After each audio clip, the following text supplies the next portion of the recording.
welcome. I'm excited to introduce you, Jamie Alford. He is a USA track cyclist, 6 or 7 national champions, awards down at the Pan Am Games.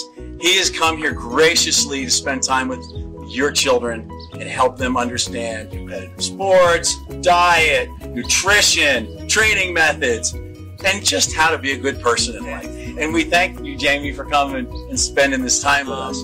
Tell me about a special moment you had with the boys. On the first night that we were here, they were getting ready to play some soccer.